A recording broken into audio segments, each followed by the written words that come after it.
It's Sunday morning, and every decent man and woman is listening to Test Miles with Nick Miles on FM News 101 KXL. Buckle in.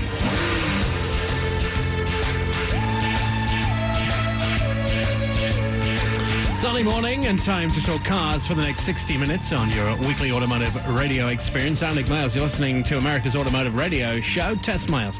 Locally created, nationally celebrated. This morning's team includes Misfits, Rapscallions, and Ne'er-Do-Wells.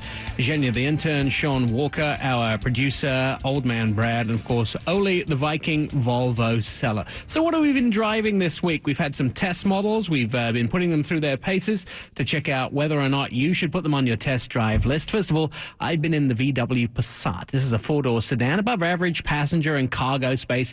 Actually, a huge cargo space. Really surprised at how big the trunk was in the new Passat.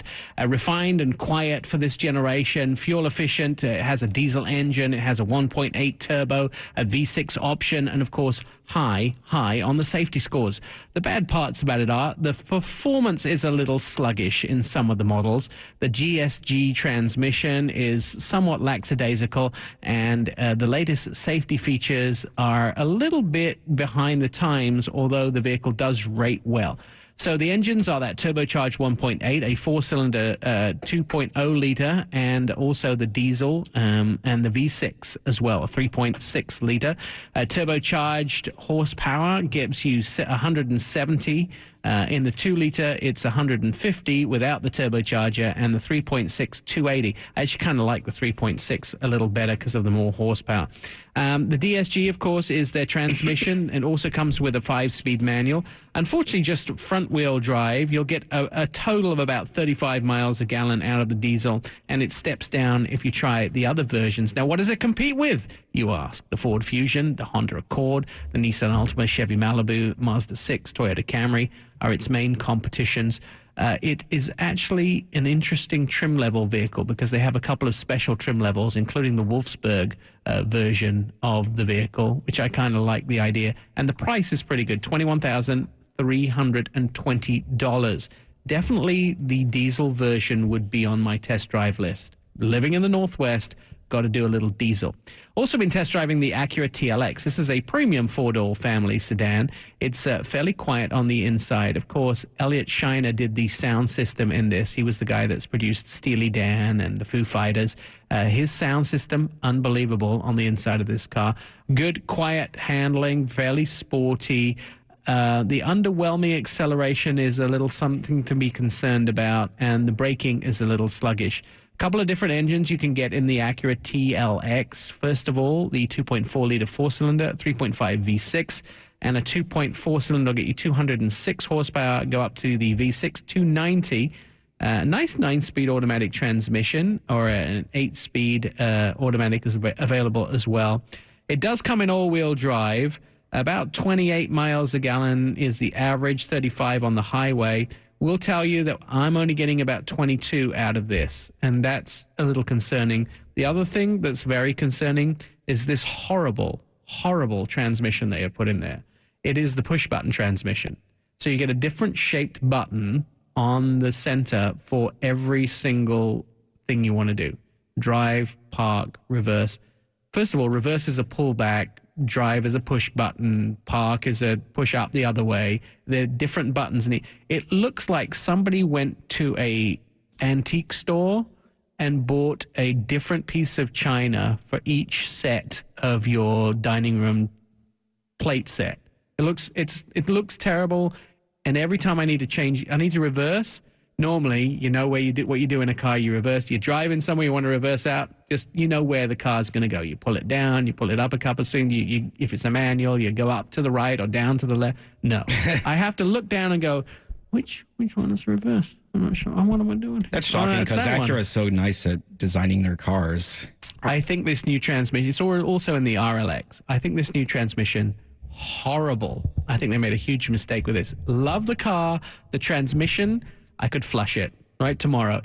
It's really driving me crazy. Been in the car for a week, still can't work out where everything is. Now, do you mean how the car drives, the transmission driving, or just the push button the controls? The transmission's not, change it's the controls pretty easy. Yeah, they won't though. This is the new. I think what they were trying to do is be clever and advance their controls into the next level, the next generation. We're going to be the first people to put 80 million different buttons in the middle, and then you have to work out which one to push. Yes, unique would be one of a kind. So it's not truly unique because it's in two different cars, but it's driving me crazy. That worked really well with the BMW and the iDrive back in 2002 also. Yeah, they were going to be ahead of the curve. Well, although I would say BMW saved themselves. Let's hope Acura can save themselves, starting at $31,445, Sean. I've been driving the 2016 Kia Sorento, third row SUV. This is their biggest SUV that Kia has to offer, and it's one of their best sellers. It has 3 different engine choices. It has a 2-liter turbocharged 4-cylinder that has 240 horsepower, a 2.4-liter inline 4-cylinder that has 185 horsepower, and a 3.3 V6 290 horsepower engine. It has a lot of tech with their UVO. They have blind spot monitors. They also have their lane departure in there. It's a great little car. Drives like a little SUV, but you have the full size. Decent fuel range. It has a third row, right? Yes, it does have a third row. Third row is actually not that bad. I did get in the back. I mean, I wouldn't want to drive from Portland to California in there unless you're a little child, but just going around in town, I was comfortable with sitting in the third row. We call that the car that you use to go from the pub home. So you think that Zen you can right back down, right? Yeah. Well, we could shove him in a trunk. I don't know. Say him in the third seat. He's going to be taller than all of you by next Yeah, year. you're probably right. Starting price for the Sorento is $24,900, and I give it a 9 out of 10. Excellent, Brad. I had a chance when I was scheduled into this. I wasn't overly excited. I'm a big Kia Soul fan. So when the Nissan Juke came on the schedule, I was like, the styling doesn't hit me great. It's kind of an urban sport cross, small SUV, distinctive looking vehicle. And I was really pleasantly surprised, and the styling grew on me. It's a fairly aggressive style, kind of bold. And the headlights are in a weird place, aren't they? Like up on the hood somewhere. Kind of rounded front end, but inside was really quite fun and roomy for the driver compartment. Wasn't terrifically roomy in the back, but they have a color studio that allows you to change the distinctive accessories in the interior. You can do red and purple and all sorts of things. Really, I think make it your own. That'll be exciting when it changes with your mood. So if you look in the car and it's all red on you, so why aren't we talking to Brad today? I think that can backfire pretty quick. You're riding with your significant other, and all of a sudden your side of the car goes red. It's like your mood ring. Right. Yeah, but this was launched originally in 2011, and they've made some changes, just interior, but they're the Icon system, which is an integrated control mode. It gives you different ways in which you can drive it. It gets great mileage, and 30 on the front wheel drive and 28 all around in the all-wheel drive. Price ranges starts out at $20,250, and you can get it all the way up to $30,000. So that's pretty expensive for that car. The biggest drawback that I had is its competition, because you've got the Kia Soul, which is an all-wheel drive coming available, and then the Jeep Renegade. And then in 2016, you have even more competitors in the all-wheel drive. Yeah, it was options. built initially, that Juke was built to go up against the Mini. The one thing I love about the Juke is the fact the center console in there is modeled after a gas tank on a motorcycle. So that color on the inside is kind of cool. It was cool. And I really did like the 360 camera. For a vehicle of that size and that ilk, the interior controls, everything worked perfectly for me. Nissan really, we've done a television piece on this. Nissan really come from mid-pack to starting to really nip at the leaders of the pack because they're doing so well. And their 360 camera, I remember the first time I had it, I think was in the Quest. It gives you a full 360 view around you, and it's really beneficial. Yeah, it's a good car. What have you been driving, Jenya? I've been driving the Subaru BRZ. This is sister car to the Scion FRS. Sean drove this, and one of the complaints he had was it had it didn't have enough power, and I agree with that too, that the 2-liter, 200 horsepower engine does need a turbocharger. This is what makes us. We're all sitting here smiling in the studio because Zhenya's clearly talking about driving these cars in a video game. Yeah, and forgets to tell that.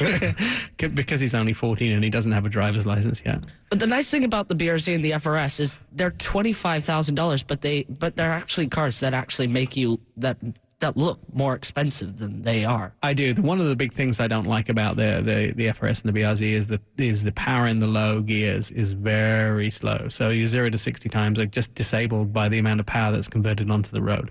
Yeah, but I do think that the BRZ looks a little bit sharper than the FRS. I do. I agree with you too, although there's hardly any changes, but I like the stereo system in the BRZ better than the FRS as well. All right, good. Oli, deal of the week? I have you can choose from any of them. I have 4 2012 S60s right now, T5, 5-cylinder turbos. They range from 20 to 21, different options, different colors. You pick. And to find these vehicles, we go to? DLRnordic.com. All right. Good deals of the week. Oli offering up some, the lowest prices? I think the lowest price one was $19,800. $19,800 for that car. A good deal. Of course, we wouldn't tell you about it otherwise. All right, coming up on Test Miles, we are going to talk BMWs. I was lucky enough to drive the F1 track in Austin. It's called Circuit of the Americas. We're going to be joined by Oleg, who is one of the BMW promotion staff team. He's also in charge of all their vehicles. Oleg's going to tell us all about the new X6M, which we drove at Circuit of the Americas this week. That's coming up on Test Miles. I'm Nick Miles.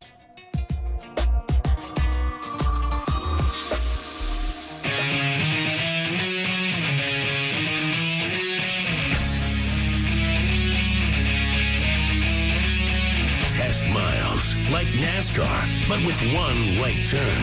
TestMiles.com. Welcome back to Test Miles and FM News 101 KXL, our automotive radio show live from our studios in downtown Paula. For the latest automotive news, follow us on Twitter at Test Miles. Hey, Nick, here's a fun fact with which you can impress your friends. BMW first started in 1916 in Bavaria, Germany, as an aircraft engine producer. So in 1923, they started building motorcycles, and it wasn't until 1928 that BMW manufactured its first car, an Austin 7. BMW was formed out of 3 different companies with a history of making aircraft engines, and other industrial engines making cars was the logical step. Excellent. All right. So I was lucky enough to join BMW in Austin, Texas this week to drive their new X6M. That was the F1 track in Austin, which is called Circuit of the Americas. And joining us on the phone is Oleg Satanovsky. Oleg is, amongst other things, the Fleet and Performance Center Specialist for BMW. Oleg, how would you best explain BMW M cars? Good morning, Nick. Thank you so much for having me on. I would say the best way to sum up an M car is it's the ultimate driving machine version of the ultimate driving machine. Perfect. The M brand itself started back in 1972, so they're 43 years old, and the motorsport division started to really give BMW kind of a hands-on control over racing activities. So BMW wanted to work on their own touring cars at the time, and they hired their own drivers, and after a few years, customers started to look at the success that motorsport had in racing, and they said, well, we would like to purchase some of these cars ourselves. And back then, manufacturers actually had to produce a road version of race cars for homologation. So if you wanted to race a particular car, the different organizations required that you produce 500, 1,000, 3,000, whatever it may be, road versions to make sure that you were in fact racing a production car. So right around 1978, BMW M introduced their first car, which was the M1. And from there, over the years, they've always been producing kind of racing versions of street-going BMWs. Nowadays, it's really kind of a high-performance version of a BMW. It's not so much a version of the race cars anymore, but through technology, it's really evolved into so much more. Now, let's talk about numbers of these cars. So versus a regular BMW, which isn't the M version, what's the sort of sales numbers that we're looking at? How do they compare on sales for the regular BMWs? It's much more exclusive on the X6, which we're talking about, for example. Over 5 years, 2010 through 2014, the previous generation X6M sold about 5,400 units in the U.S., which is about one of every 12 X6s sold. All right, so an exclusive car. Who's buying the M versions? I think it's people who are looking for the exclusivity of a limited edition vehicle. They're looking for performance. Of course, not every M customer will take their car to the track, but they know that every M car that they buy is absolutely designed to be driven on the track. If they want to do track days, the car will basically provide anything that they need, from brakes, tires, right from the showroom for track use.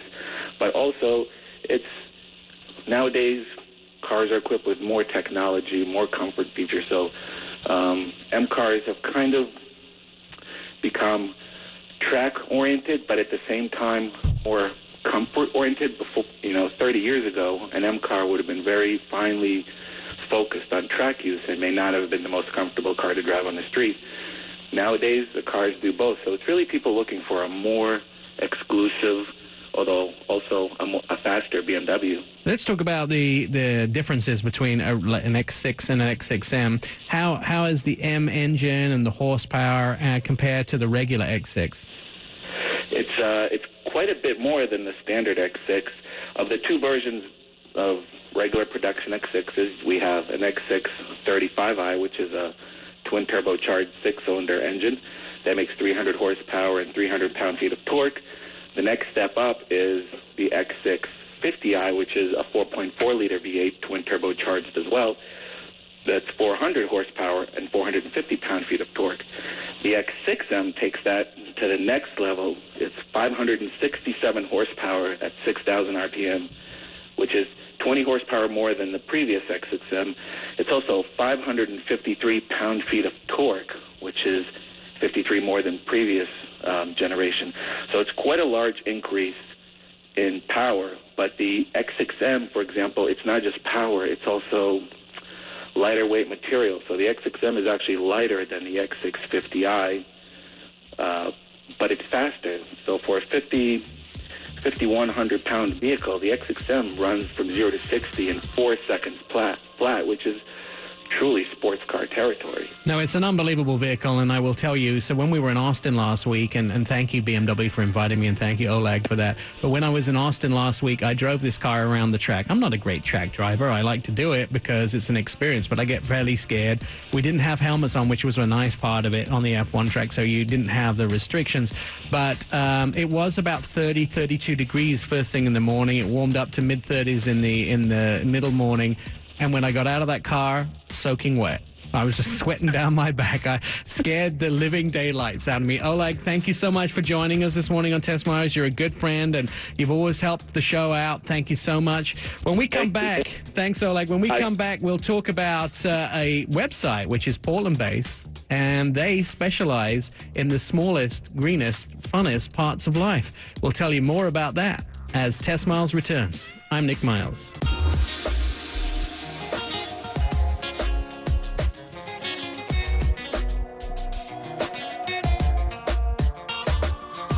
Throw it in neutral and coast in with testmiles.com. Live from our studios in downtown Portland on a Sunday morning, this is America's Car Radio Show. If you'd like to follow us and be part of the Car Nation for more fun facts about what goes on with cars, go to our Facebook page. It's Test Miles, ENT, Test Miles Entertainment. We'd love to have an extra like from you. Here's a fun fact you can impress your friends with. Honda was the first Japanese car manufacturer to launch a dedicated luxury brand in 1986. Its name was Acura. Portland has its very own small car blog. It's called Subcompact Culture. If you head to Subcompact Culture, you can read all about capable small vehicles that are inexpensive to own and operate. The brains behind the website are a husband and wife team, Mercedes and Andy Lilienthal, and we've invited them into the KXL studios today to tell us more about what they do. So first question, team, what is a subcompact car?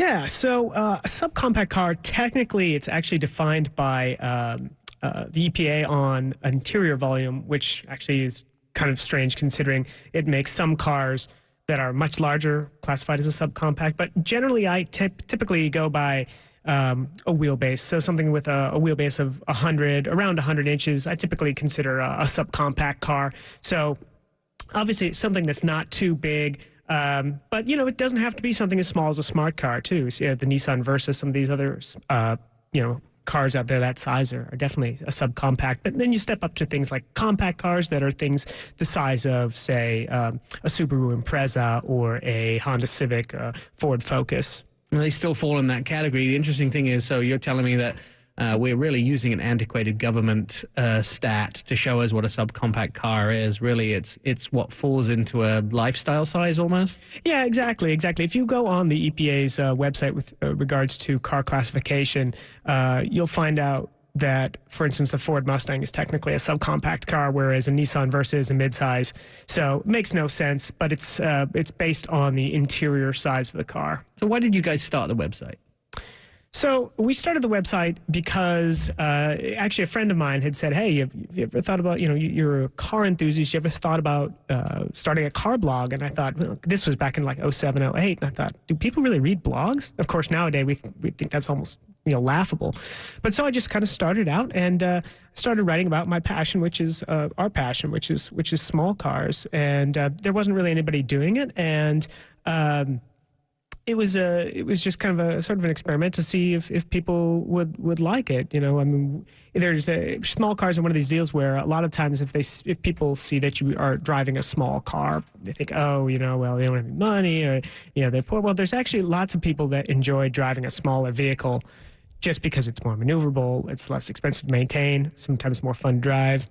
And it gets you the same place. Whether you're driving a Jaguar XJ or whether you're driving a Honda Fit, you still get from A to B, right? It's just exactly you can do it economically, and also I think parking is a big thing. Not so much in the Portland metropolitan area, but when you talk about big cities like New York, where they may not have defined parking spaces, or some of the garage parking is charged per square foot, then at that point you can actually get a car in there and get it cheaper, right? Smaller is better.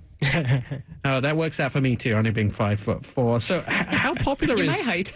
how popular is subcompact culture? It's pretty popular. We've been in the New York Times before. We have an international readership, large amount of readers in Southeast Asia, Indonesia, Philippines, New Zealand, Australia, in addition, of course, to North America. And especially the Pacific Northwest. Yeah, lots of, the Pacific Northwest is a bit of a microcosm, if you will. That's not a pun. Because people buy small cars in the Pacific Northwest. You see lots of smart cars. You see lots of Toyota Priuses, Toyota Prius C, Fiat 500s, much more than, say, like, we're from the Midwest originally. And you don't see nearly the volume of, say, like the Fiat 500 or Ford Fiesta.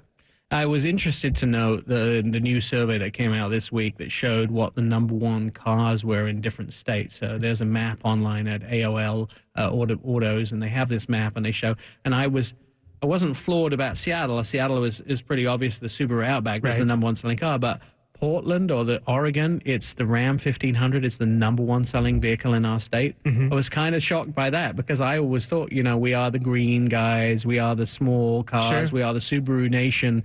But I guess not. Guess I was wrong. We really like all cars. It's not like we have anything against big cars. There's some awesome big cars out there. It's just I prefer to drive a smaller car just because I'm more comfortable with it. We both started out with small cars, and we've owned small cars all of our lives. Many of them. I mean, your first car was what was it? Your 80s? It was a 1987 Honda Civic CRX SI. So manual. It was wonderful. It was fantastic. Boy, did Andy find his match, didn't he? I know, right? It's true. It's amazing. Yeah, we actually married a wife named Mercedes. That's true. We actually met on the way down to a car show in Chicago. So. And wait a second, Mercedes do have a B class. So this is true. That's not all about big luxury cars too. What does subcompact culture do for the reader? So we offer a host of things, news, reviews, culture, lifestyle. So you can find reviews of all the latest subcompact cars and compact cars. Every now and then something a bit bigger too. on the website. And so we have that. We keep track of sales too. Each month we do a sales report to see which small cars are selling the best. We have project cars. We have a Subaru WRX. We have our Toyota Yaris, and then our Suzuki Sidekick, our little off-road toy, and adventure mobile. It's a sort of unfortunate shade of green. We call it the Teal Terror. Affectionately, yeah. But we do off-road stuff with that. We travel with it. But we do all kinds of things. So trends, lifestyle.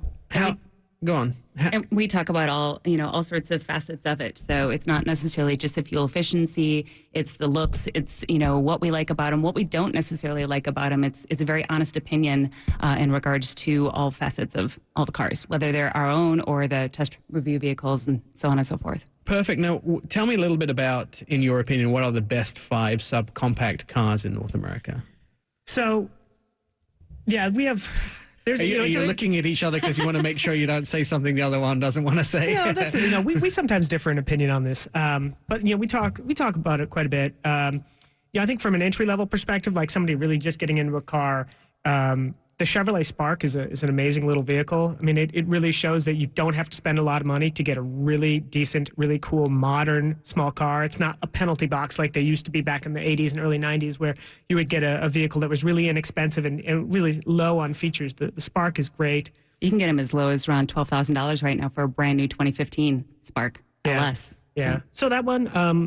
one of my personal favorites is the Fiat 5. Yeah, one of our personal favorites is the Fiat 500 Abarth. I mean, it is. If you drive that car and you don't have a smile on your face, then there's something wrong with you. It is just ridiculously fun. However, I drove that car with our good friend Nick James, and it was the most entertaining thing is Nick's about 8 foot tall. Yeah. And the most entertaining thing about Nick was watching him with his knees up by his ears driving that vehicle. Yeah, perhaps not the best for super tall people, but I'm under 6 foot, and so is Mercedes. But it sounds like a little Ferrari got stuck in a shrink ray. I'm under 6 foot too. Well, I'm under 7 foot. I'm barely under 6 foot too. Yeah, I'm actually under 9 feet tall. So. I like to say I'm both vertically and horizontally challenged, so I fit into a lot of different things. So, what goes into testing a subcompact vehicle? How do you test it? How do you rate it? What do you do when you get one in the test fleet? So, being small cars, we're always looking at the interior size, how easy it is to park, how they ride on the highway, how they perform in the city, and fuel economy are always important. Interior cargo volume as well. How can you end up packing anything and everything into the back of a car? So for instance, the Honda Fit we really love because it has the magic seats. You can put a longboard in it. You can put a huge dresser in it. They fold up, they fold flat, they fold, down. It's things like that I think are really important from a perspective of a small car. Yeah, absolutely. Excellent. Well, you guys, it's really good to have you on. Will you be able to come back soon and then be on the show again? Absolutely. Yeah, it'd be our we'd pleasure. love to be here. All right, good. Well, we're listening to Test Miles here on FM News 101. We're out of time for this segment, but we'll be back with some more and our news quiz. You'll find out how much our team have been studying news in the last week or so because we're going to put their information to the test. This is Test Miles on FM News 101 KXL. I'm Nick Miles. Favorite us, tweet us, friend us, love us, all at testmiles.com.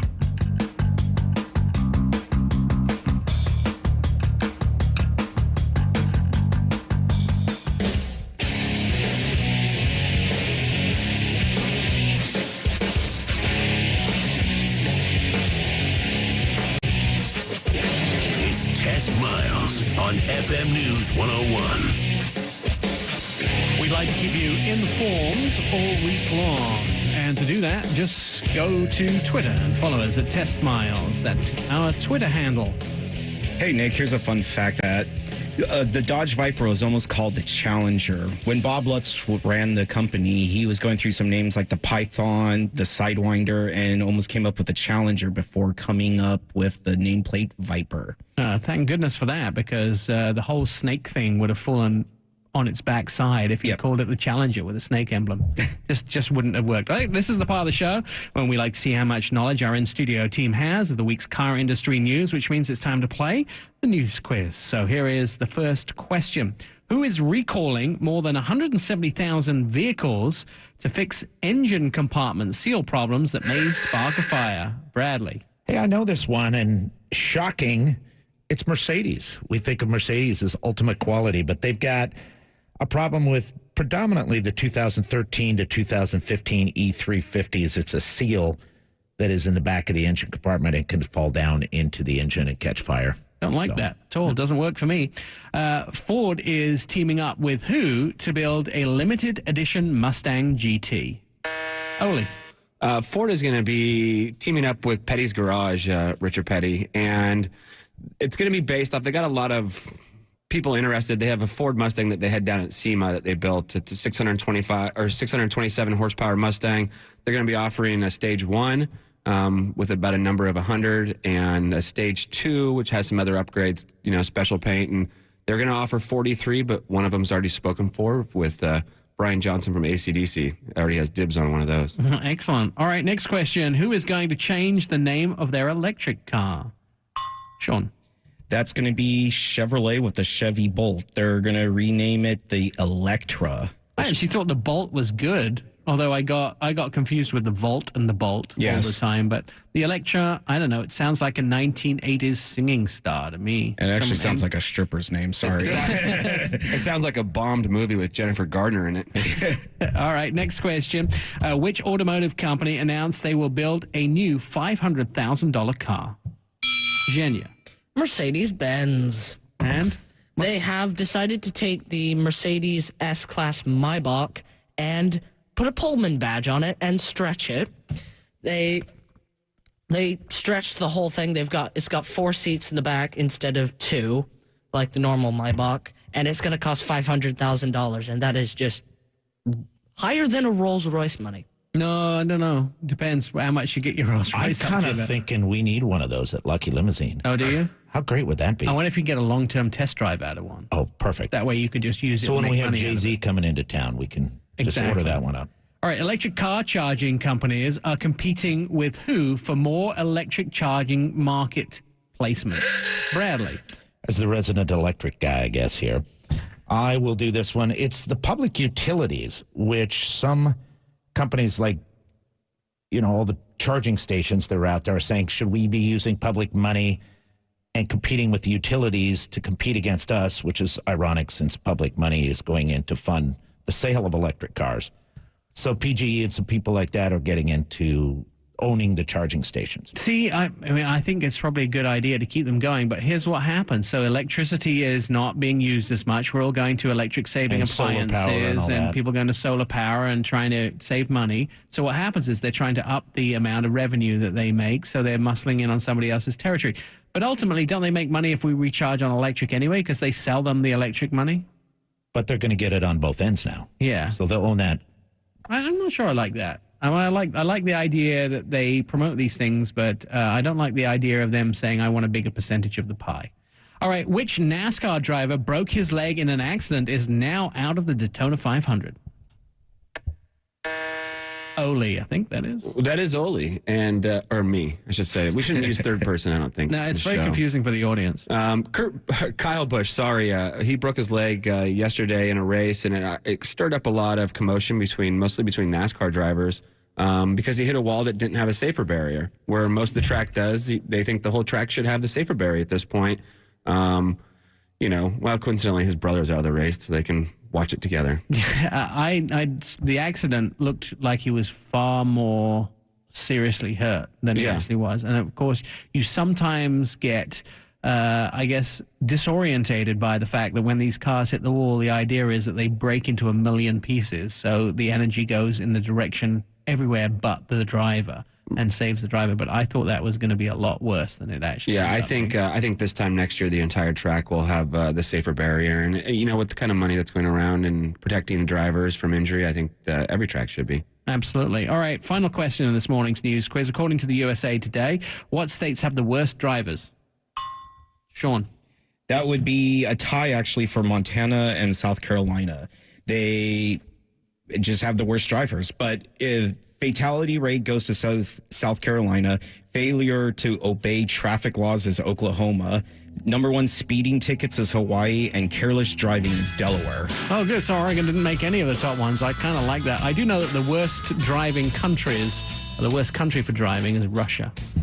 So That's why they all have the dash cams, but that makes for some entertaining. They just YouTube park on the videos. sidewalks. Eve was there, and they just park on the sidewalks anywhere they want to. But you're not going to tell the guy with the Maybach to do where that. he could They've park. got tanks that pull semi-trucks if they're broken down. Yeah, it's a strange country. All right, Test Miles, you can check us out on all social media, testmiles.com, also Facebook and the Twitters.